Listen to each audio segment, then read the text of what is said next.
Next है thermal properties of matter.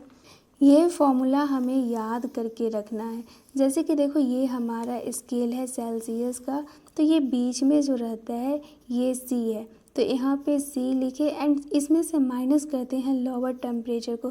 तो lower temperature में यहाँ पे 0 डिग्री सेल्सियस है एंड फिर नीचे माइनस करते हैं हायर डिग्री से लोअर डिग्री में। एंड फिर केल्विन स्केल में भी वैसे करते हैं।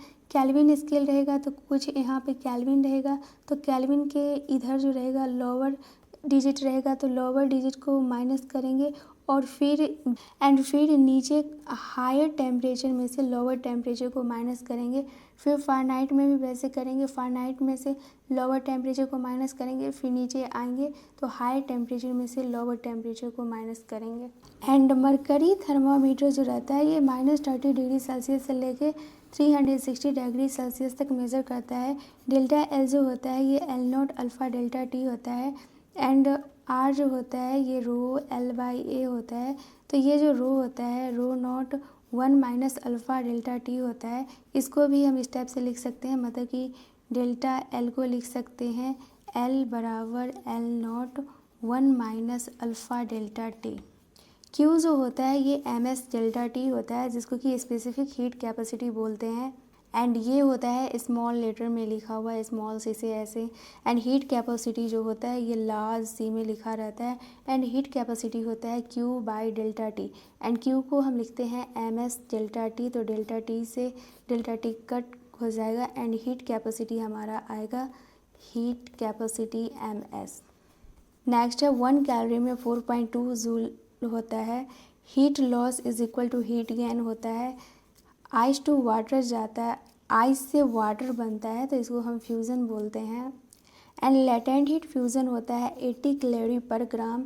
एंड लेटेंट हीट वेपराइजेशन जो होता है ये 540 कैलोरी पर ग्राम होता है। लैम्डा एम जो होता है ये बी बाई टी होता है।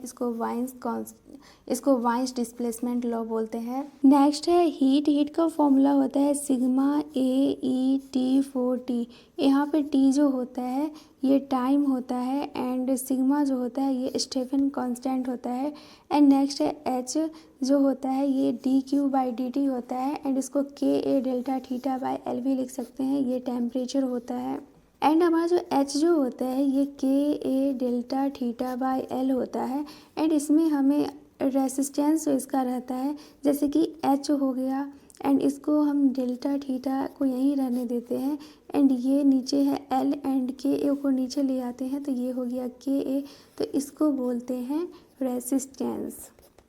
के पैरेलल में हो जाएगा K1 प्लस K2/2। इंटेंसिटी जो होता है ये होता है energy per unit area into time. तो हमें पता है H जो होता है ये dQ/dt होता है, तो एनर्जी भी एक टाइप से हीट ही होता है, तो इसको हम E/T के जगह हम H लिख सकते हैं। तो इंटेंसिटी हमारा H/A भी हो सकता है। नेक्स्ट है अगर कहीं पे लिखा रहता है इंक्रीजेज बाय 100 डिग्री सेल्सियस, तो पहले यहाँ पे इनिशियल टेम्परेचर लिखेंगे, फिर ये टेम्परेचर को ऐड कर देंगे। ये होता है sigma T4 minus T4 not and into A, मतलब कि ये जो होता है ये सराउंडिंग टेम्परेचर होता है। नेक्स्ट है वाइंस का रिलेशन किससे होता है, तो वाइंस डिस्प्लेसमेंट लॉ जो रहता है इसका रिलेशन होता है मैक्सिमम एनर्जी से, टेम्परेचर से एंड लैम्डा से, तो रहता ही है क्योंकि वाइंस डिस्प्लेसमेंट लॉ रहता है lambda M V by T. Next है Newton law cooling. Newton law cooling को हम आसानी से याद रख सकते हैं।